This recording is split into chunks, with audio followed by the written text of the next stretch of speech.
పెళ్ళైనా పండగైనా వేడుక ఏదైనా పట్టుచీరల ప్రత్యేక వేదిక వారాహి సిల్క్స్. సాంప్రదాయానికి సౌందర్యానికి వారధి. నమస్తే, నేను Keshav. Welcome to Suman TV. Kakinada port వ్యవహారం అనుకున్నట్టుగానే ముందుకు నడిపించింది ఏపీ సర్కారు. ఇమీడియట్గా దీనిపైన ఒక స్పెషల్ ఇన్వెస్టిగేషన్ టీమ్ని అపాయింట్ చేసింది. అసలు ఈ ఇన్వెస్టిగేషన్ టీంకి ఇచ్చినటువంటి టాస్క్ ఏంటి, ఏం చేయబోతున్నారు, ఈ అంశం పైన విశ్లేషణ చూద్దాం. మనతో పాటు చంద్ర శ్రీనివాస్ గారు, పొలిటికల్ అనలిస్ట్. చంద్ర శ్రీనివాస్ గారు నమస్కారం. నమస్కారం. కాకినాడ పోర్టు వ్యవహారంలో సీజ్ ద షిప్ ట్రెండింగ్ అయినటువంటి సీజ్ ద షిప్ అనేది ట్రెండింగ్ అయింది. అసలు పోర్టే సీజ్ అయింది అనేది ప్రచారం బాగా గట్టిగా జరిగింది. ఇప్పుడేమో సిట్ వేశారు. అసలు ఈ సిట్ పరిధి ఏంటి? ఒకటి, పోర్టు పైన పోర్టు విషయంలో గత ప్రభుత్వ హయాంలో బలవంతంగా లాక్కున్నారనే ఆరోపణ. ఇంకోవైపు అక్రమ రవాణాకి మొత్తానికి కూడా ఈ పోర్టు కేంద్రం అవుతుంది. ఈ సిట్ ఏ అంశాలని స్పృశించబోతుంది? డెఫినెట్గా అన్ని రకాలు, అంటే ఇప్పుడు ప్రభుత్వం చెప్పిన విధంగానే ప్రజల్లో దశాబ్దాల తరబడి ఆ కాకినాడ పోర్టుగా ఏం జరుగుతుంది, ఒక బియ్యం అక్రమ రవాణా ఇంకేమైనా జరుగుతున్నాయి అనేది ప్రజల్లో ఉంది ఆలోచన. ఎప్పుడైతే మీరు చెప్పినట్టు సీజ్ ద షిప్ అనే కాడి నుంచి చివరికి సీజ్ ద పోర్టు కూడా చేస్తారనే దానికి వెళ్ళింది. దేశవ్యాప్తంగా చర్చకి దారితీసిన ఈ అంశాన్ని కూటమి మీరు అన్నట్టు ఎర్లీగానే స్పందించినట్టే అనుకోవాలి మనం. వినీత్ బ్రిజ్లాల్ అని ఐపీఎస్ సీనియర్ ఐపీఎస్ ఆఫీసర్, సమర్థవంతమైన ఐపీఎస్ ఆఫీసర్ పేరుంది. అతన్ని సిటీకి స్పెషల్ ఇన్వెస్టిగేషన్ టీం, వీళ్ళకి అన్ని రకాల పవర్స్ ఇవ్వమని చెప్పి చీఫ్ సెక్రటరీ గారు ఆల్రెడీ ఇన్స్ట్రక్షన్స్ హోంశాఖకి, డీజీపీ కూడా ఇచ్చినారు. అంటే ఇప్పుడు నిర్ణయం ఏదైతే అపాయింట్మెంట్ జరిగిన కాడి నుంచి వాళ్ళు ఎక్కడైనా కానీ, నాట్ ఓన్లీ కాకినాడ పోర్టు, ఆంధ్రప్రదేశ్లో పోర్టులన్నీ చాలా కీలకం, తీర ప్రాంతం ఎక్కువ ఉంది. ఆ పోర్టుల పనితీరు, తనిఖీలు, తర్వాత విస్తృత అధికారాలు ఇచ్చారు. ఎంక్వైరీ చేసుకోవటం, విచారించడం, తర్వాత అరెస్టులు చేసే అధికారం కూడా ఎప్పుడు లేని విధంగా పూర్తి అధికారాలు కల్పిస్తూ ఈ పోర్టులో జరిగిన లావాదేవీలకే పరిమితం ఎంక్వైరీ ఉంటుందా? మిగతా పోర్టుల పైన కూడా దృష్టి పెడతారా? ఈ పోర్టు మెయిన్ ఇప్పుడు ఆరోపణలు ఎక్కువగా వచ్చినాయి కాబట్టి ఈ పోర్టు 1999లో కేవీ రావు చేతిలో ఉంది. తర్వాత 20 సంవత్సరాలు ఎలా వచ్చింది, ముఖ్యంగా లాస్ట్ 5 ఇయర్స్లో జరిగిందేంటి, గతంలో కూడా ఎన్ని సంవత్సరాల నుంచి ఏం జరుగుతుంది మొత్తం లెక్కలు తీనున్నారు. అంటే ఇది ఇప్పుడుతో ఆగదు, గతంలో ఏం జరిగినా కూడా మొత్తం బయటకు వస్తాయి. సరే, ఏదైనా కానీ 47,800 కోట్లు ఒక బియ్యం అక్రమ రవాణా అన్నారు.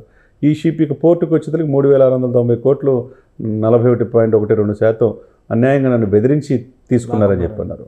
ఈ ఇన్వెస్టిగేషన్ పరిధిలో ఆ అంశాన్ని కూడా చూస్తారా? ఎందుకంటే దాని వాల్యుయేషన్ వచ్చేసి 2,500 కోట్ల పైన ఉంటుంది, చివరికి 400 కోట్లతో లాక్కున్నారని చెప్పి ఆయన ఆరోపిస్తారు. అవునండి.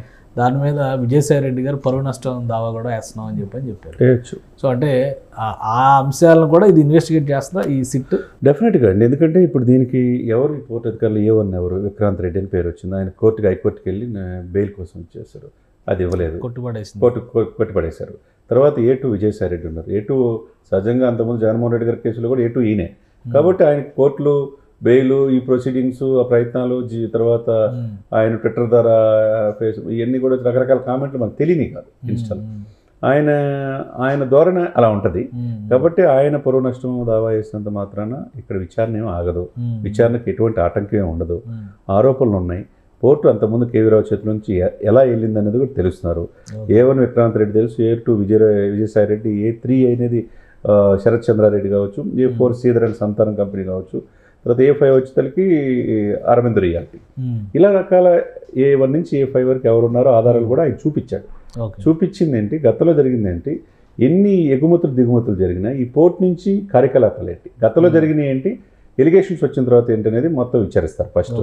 ఇక ఇదే కాకుండా మిగతా పోర్టుల మీద కూడా అనేక రకాల ఆరోపణలు ఉన్నాయి. మరి ఆంధ్రప్రదేశ్కి ఈ పోర్టుల ద్వారా ఓ పర్సంటేజ్. నాదెండ్ల మనోహర్ గారు అన్నారు వైజాగ్ పోర్టు పైన కూడా దృష్టి పెడతా ఉన్నారు. వైజాగ్ పోర్ట్ అంటే అది ప్రైమరీ, చాలా పెద్దది, అది army, navy, air force base ఎక్కువ ఉంది. నేవల్ ఇండస్ట్రీ మొత్తం అక్కడ మొత్తం కంప్లీట్గా కేంద్రీకృతమైంది. కాబట్టి విశాఖ పోర్టు చాలా కీలకమైంది, రక్షణ పరంగా కావచ్చు, ఎగుమతుల దిగుమతుల పరంగా కావచ్చు. ముందు ఏదైతే ఇష్యూ, ఇప్పుడు కరెంట్ ఇష్యూ ఇది కాబట్టి కాకినాడ పోర్టు మీద పూర్తి స్థాయిలో special investigation team Vineet Brijlal ఆధ్వర్యంలో జరుగుతుంది.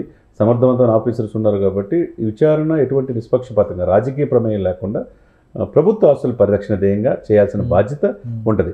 సో దీనికి అసలు ఏమైనా టైం బౌండ్ ఉంటుందా? ఈ ఇన్వెస్టిగేషన్ ఎప్పుడు వస్తుంది? ఎందుకంటే జనరల్గా సిట్ వేశారంటే అది మళ్ళీ నెలలు, సంవత్సరాలు గడిచిపోయే పరిస్థితి ఉంటుంది. బట్ ఇప్పుడు చాలామంది ఆందోళన చెందుతున్నారు. ముఖ్యంగా ధాన్యం, బియ్యం రవాణా విషయంలో జరుగుతున్న అక్రమాలు కానీ, అవకతవకలు కానీ వీలైనంత వేగంగా బయట పెట్టాలంటే ఇన్వెస్టిగేషన్ కూడా అంతే ఫాస్ట్గా జరగాలి. సో దీనికి ఏమైనా టైం బౌండ్, టైం లిమిట్ ఉండే అవకాశం ఉందా? డెఫినెట్గా. ఇప్పుడే ప్రజలకి 4 మాసాలు అయ్యి 55,000 మెట్రిక్ టన్నులు సీజ్ చేస్తే ఎందుకు చర్యలు తీసుకోలేదన్నారు. దానికి కారణాలు పవన్ కళ్యాణ్ గారు చెప్పేదానికి అర్థమైంది. దీని వెనక ఎంత పెద్దలు ఉన్నారు, ఎంత ప్రభావితం చేస్తారనేది. ఇది అంతర్జాతీయ మాఫియా అనేది కూడా అర్థమైంది కదా. అర్థమైన తర్వాత త్వరితగతిన ఇప్పుడు సిబిఐ అయితే లేట్ అవుతుంది అన్నారు, తర్వాత లేకపోతే సిఐడి అయితే లేట్ అవుతుంది. ఇప్పుడు స్పెషల్ ఇన్వెస్టిగేషన్ దీనికోసం ప్రత్యేకంగా చేశారు కాబట్టి ఒక 3 months లోపు ఇది నిర్ణయం తీసుకునే అధికారం ఉంటుంది. డెఫినెట్గా 3 నెలల లోపు ప్రజలకు క్లారిటీ, ఎగుమతులు ఏం జరుగుతుందో ప్రజలకు తెలియకుండా ఉంటే ఎట్లా. కాబట్టి డెఫినెట్గా ఎవరున్నారు దీని వెనక పెద్దలేంటి, దీని వెనక ఏమేమి క్రయ విక్రయాలు ఎగుమతులు జరిగినాయి అనేది మొత్తం లెక్కలు అనేది బయటకు వస్తాయి. రైట్. థ్యాంక్ యూ చంద్ర శ్రీనివాస్ గారు. ఇది కాకినాడ పోర్టు విషయంలో జరుగుతున్నటువంటి అంశాలన్నిటినీ బయటకు తీసుకొచ్చేటువంటి లక్ష్యంతోనే ప్రభుత్వం ఈ సిట్ని అపాయింట్ చేసింది.